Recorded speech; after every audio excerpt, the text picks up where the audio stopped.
Hello and welcome to Romance Studies 202, Modernism to the Present.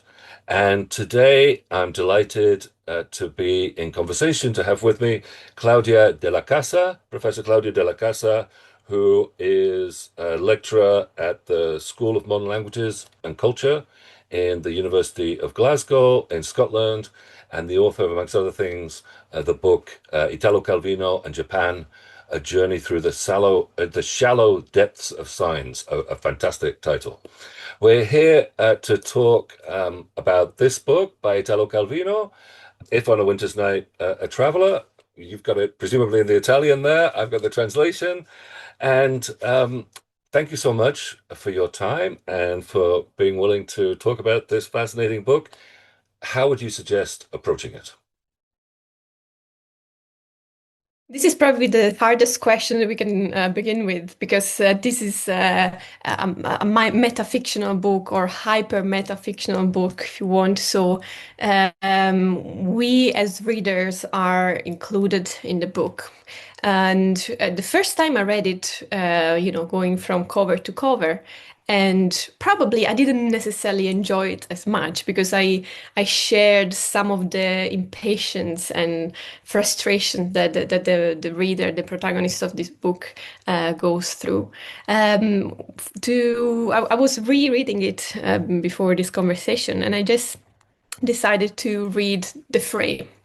And interestingly enough, I find that only by focusing on the frame, the book works much better as a novel per se, because you follow like one main plot story, although the plot itself kind of ramifies and it's quite tentacular as it progresses.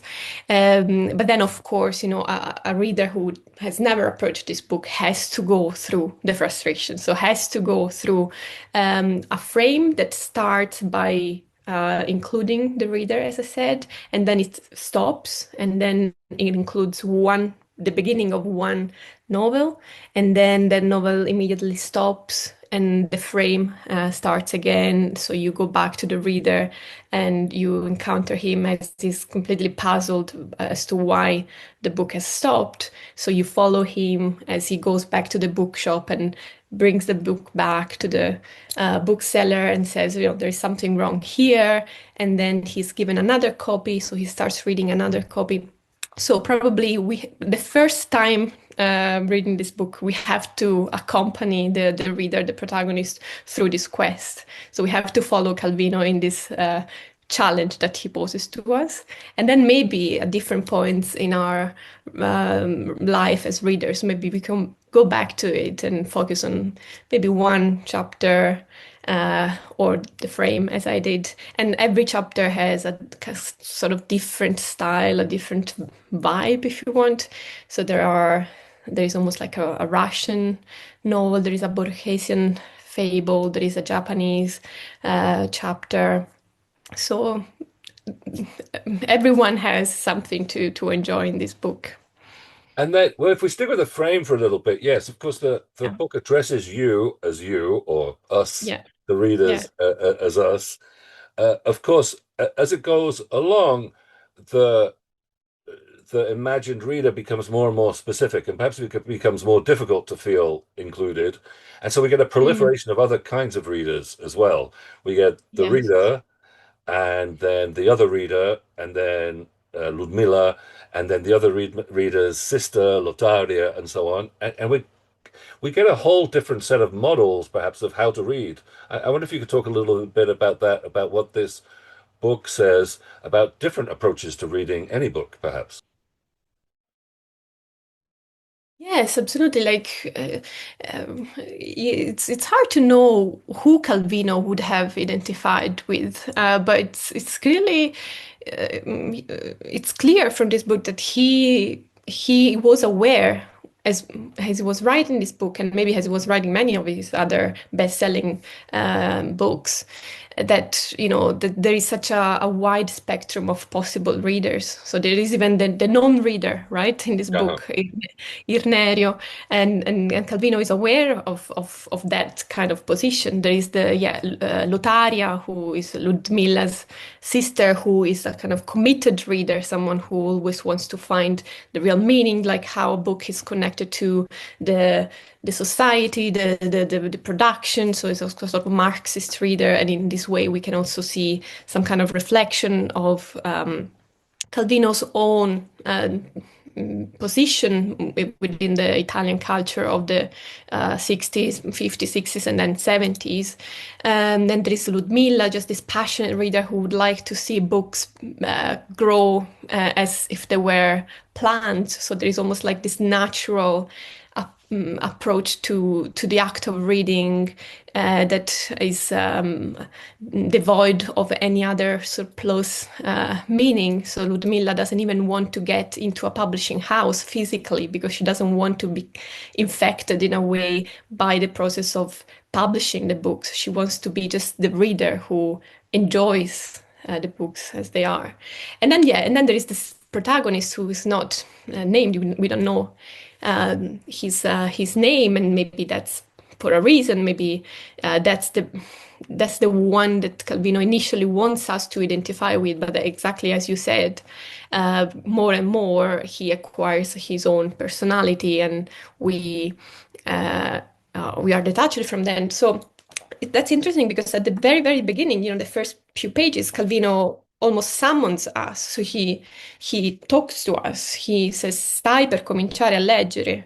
You are beginning. You're about to start reading the new novel by Italo Calvino. So we feel okay. He's talking to us, and then gradually we realize, yeah, it's us. But in a way, an archetype of reader at the same time. So all these things are constantly interconnected, and what I like is that there is no one right or wrong way of approaching the act of reading or even the act of writing in a way, because Calvino himself projects his name into the book, but then there are other authors. There is Silas Flannery, there is Hermes Marana, different approaches to the act of creation or plagiarism or translation. So it's really a book about million books and million approaches to books. And of course, it makes us reflect upon what we're doing as we're reading, right? And so yes, the reader has no name in part because the reader's name is John or Claudia or whoever we happen to be, at least to Yeah. start off with. And then as we find it more difficult to identify, perhaps I don't know. Yeah, we realize that when we read, we become perhaps different, right? We become other to ourselves to some extent. Yes, which is, something that Calvino says. Is it Palomar that I think it's in Palomar where he says, "Oh, there is no, it doesn't make sense to refer to your life before you had written that book, that specific book, because somehow your life has brought you to the moment in which you were going to read that book, and everything after that makes you a different person. But at the same time, everything has brought you to that specific moment. So yeah, you grow with the book, and you will never be the same person afterwards. But somehow you can also, in retrospect, look at your own trajectory as a reader or as a person and see how different episodes of your life or different conversations has brought you to become that reader for that book at that specific point. I like that. I like that too. Of course, you said that a reader can become impatient or frustrated reading this Mm. book, perhaps. And of course, it is a book about a frustrated reader. So, you begin to get into one of these books within the books, these beginnings or incipients, and then each time, as you say, they cut off, and you're looking for the continuation, and there never is any continuation. We were talking briefly earlier, and you were talking about Calvino's passion for beginnings. I wonder if you could talk a little bit about that. Yeah, this is something that I hadn't not necessarily thought about a lot myself. And then I was reading a chapter by Mario Barenghi, and he says, yes, if we start thinking about it, several of Calvino's protagonists are young. So if you go to the first novel, Il sentiero dei nidi di ragno, the Path to the Spider's Nest, the main protagonist is a boy, Pin. Most of the protagonists of Calvino's early stories are relatively young. Or there are also even Cosimo, the protagonist of the Baron in the Trees, Il Barone Rampante. Large part of the narration follows him as he's quite young, and then you follow his entire trajectory as a human being. But the most the strongest images that stay with you are of when he's a young character and person. Or you even have books that deal with new chapters in people's life. So that's the case in Smog, La nuvola di Smog, or La speculazione edilizia, where you have these characters that are about to embark on something new, or even Calvino's own fascination for folk tales, which are very much about new beginnings, new experiences, new quests. Um, so clearly, this book, and by the way, the working title of If on a Winter's Night a Traveler was Incipit. And Uh-huh. incipit is, the Latin, and also in Italian we use that, term to refer to the beginning, right? And even Calvino's Lezioni Americane, the six memos for the next millennium that he delivered, he was supposed to deliver at Harvard University, but then he died right before that. Again, the working title was Cominciare e finire, so to begin and to end.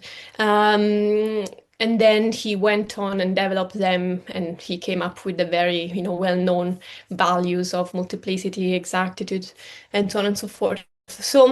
So clearly he has this interest, this passion, and also he was a writer who always wanted to change. And again, he kind of mirrors that also in the book. He says, in the very first part of the frame, he says, this is a book by that author that is always different, but by being different, you recognize that it's him, right?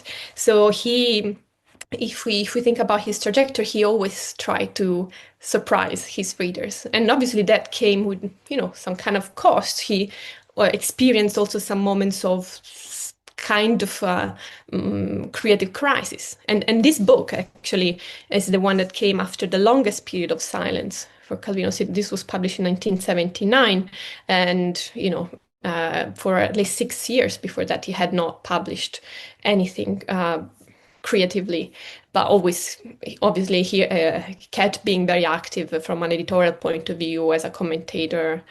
Um, so yeah, so the beginnings, and this book is almost like a love letter to this passion of his, I would say, to this passion for new beginnings. I like that idea a lot. Let's talk a little bit about those beginnings. Uh, Actually, it's interesting. I hadn't realized that this book was produced after a period of, I don't know, crisis, you said, or after a silence. Of course, in each beginning, he he speaks in another voice in some ways, right? He tries Mhm. out these different voices, right? They're all pastiches or parodies or genres of fiction that he is imitating and adapting to some extent. So we get the kind of spy novel at the very beginning. There's, as you said, a Borgesian chapter or beginning. There's one which is a bit like the Mexican author Pedro Paramo. I know you've worked, as I think you mentioned, you've worked particularly on the Japanese chapter, Mhm. which is towards the end. I wonder if you could talk a little a bit about how he is adapting or reworking, or what he's trying to do there with Japanese models. Yeah, so this is the eighth incipit, eighth beginning, su un tappeto di foglie illuminato dalla luna, so on the carpet of leaves illuminated by the moon. And here Calvino is reproducing both a very Japanese theme, this kind of eroticism, and also the pace of many novels that he had read, a rather slow and again kind of exasperating slow pace. And I say I'm referring to the books he had read because my project started started with the catalog. I helped cataloging some of the books that were in Calvino's own library, and I realized that he had read quite extensively, quite a good number of Japanese novels. So, for example, so in this chapter, you have a protagonist, Mr. Okeda. Um, sorry, a protagonist who is not named, who meets Mr. Okeda, who very much looks like a Zen master in a way, and he reflects with him about how he's interested in describing things, in looking at the leaves that fall, looking at each leaf, and kind of looking at the space between each leaf, and he makes a comparison between that process and the process of writing a novel because they both involve an element of taming nature, of kind of adding order to something that is very much disordered or chaotic, like life and nature and the environment around. And then soon he seduces Mr. Okeda's wife and also his daughter. And these elements, for example, the competition between a mother and a daughter is something that recurs in a number of Japanese novels. So, for example, A Thousand Cranes or The Key. So, A Thousand Cranes by Kawabata and was published in 1952. The Key is another masterpiece by Tanizaki. But even the idea that the daughter in this short story sees her mother having an affair with this Western person, and that's also something that is part of, for example, The Temple of the Golden Pavilion by Mishima Yukio. In there, the protagonist sees like one of his parents' extramarital affair, and that kind of generates a number of traumas. And so Calvino has really kind of taken some of these episodes, some of these themes, or at least the atmospheres of this books he had read, and he has reinterpreted them. And in an interview, he says, I particularly enjoyed reading the chapters that were the farthest away from my own style. And he mentions the Japanese one. So he clearly tried to do something different, and he had a few examples to follow in that respect. Of course, there's a delicate balance here between an homage to this work that he'd read and a sort of exoticism as Mm. well at the same time. Um, do you feel, yeah, I mean, how do you feel he manages to negotiate that balance?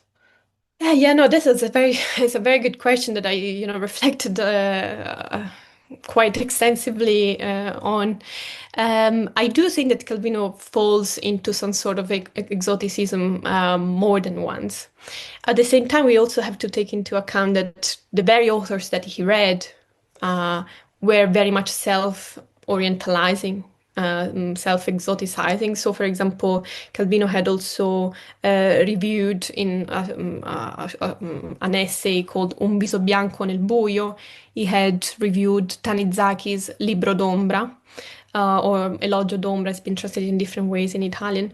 And that's a book that has been criticized even, within Japan for a strong self-orientalization that Tanizaki makes of Japanese beauty or Japanese wabi-sabi and all these kind of concepts of, impermanence. And so yes, I do acknowledge and sometimes in the stories that Calvino wrote when he was in Japan, because he had also visited Japan in 1976, he sometimes has a tone that is clearly the tone of a Western white man, not understanding and not really wanting to understand some behaviors of Japanese people, and in particular Japanese women. And I'm thinking about this chapter, An Old Woman in a Purple Kimono, which is in Collections of Sand.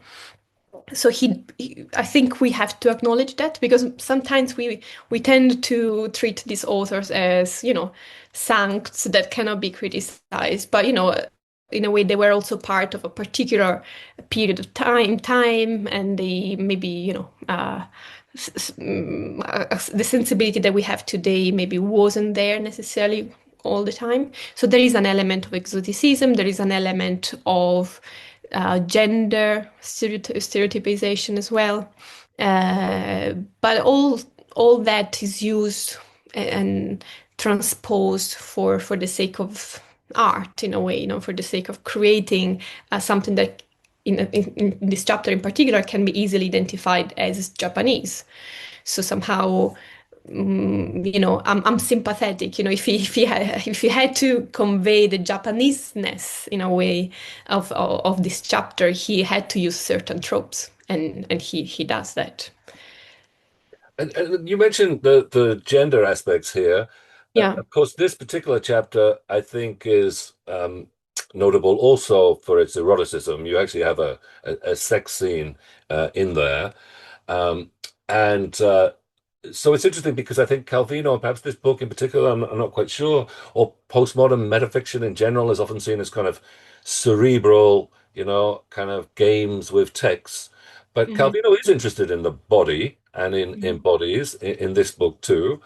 And I know you have something, we were talking before, you have some thoughts about the way in which this particular treatment of sex and erotics in this chapter also may disrupt in some ways questions or notions about the male gaze, for instance. I wonder if you could Mhm. say a little bit about that.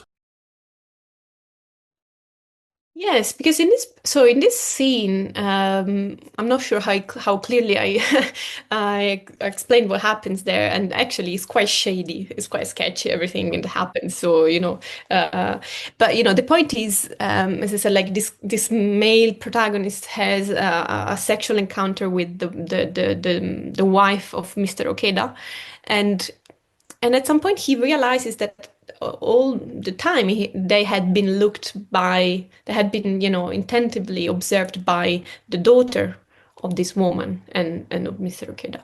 And and then they also realized that Mr. Okeda had been there looking at his daughter, looking at them, having a sexual encounter.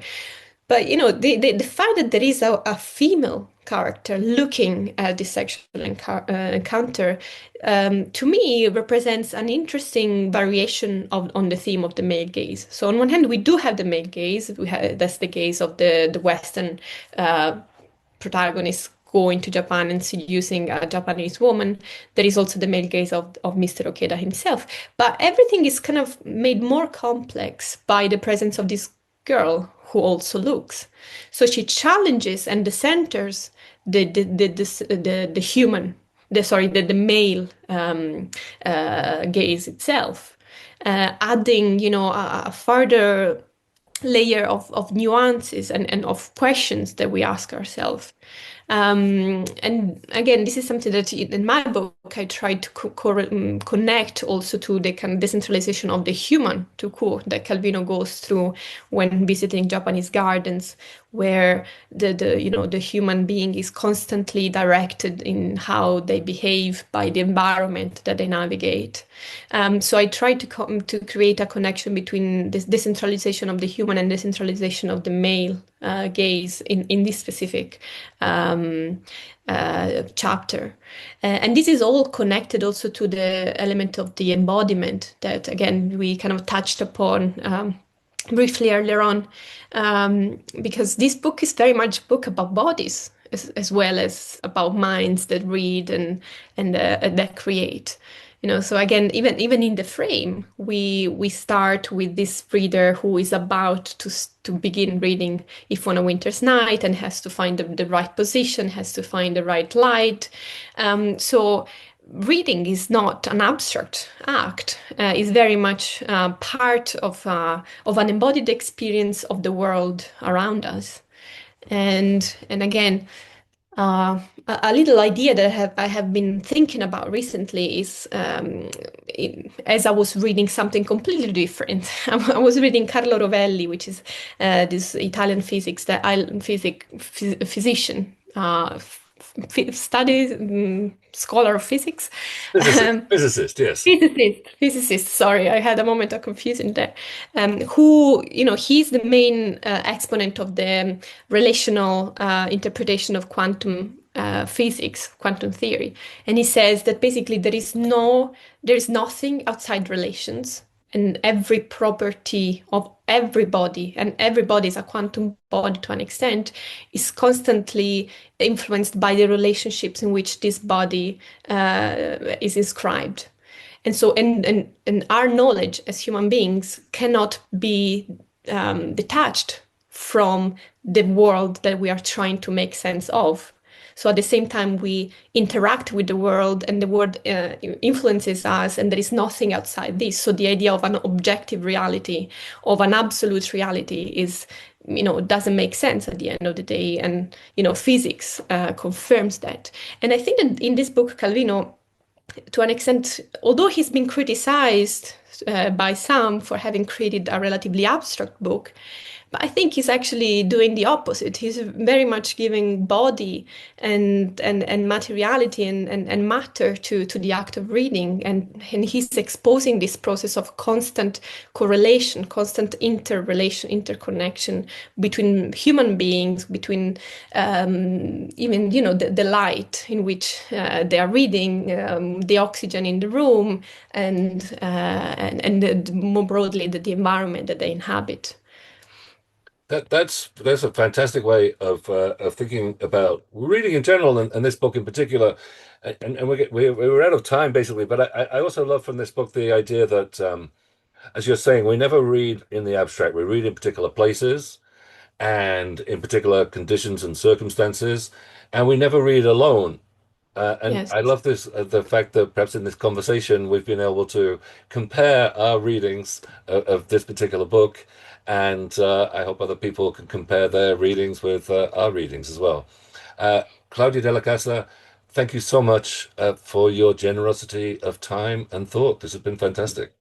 Thanks to you. I loved having this conversation with you, John. Thank you.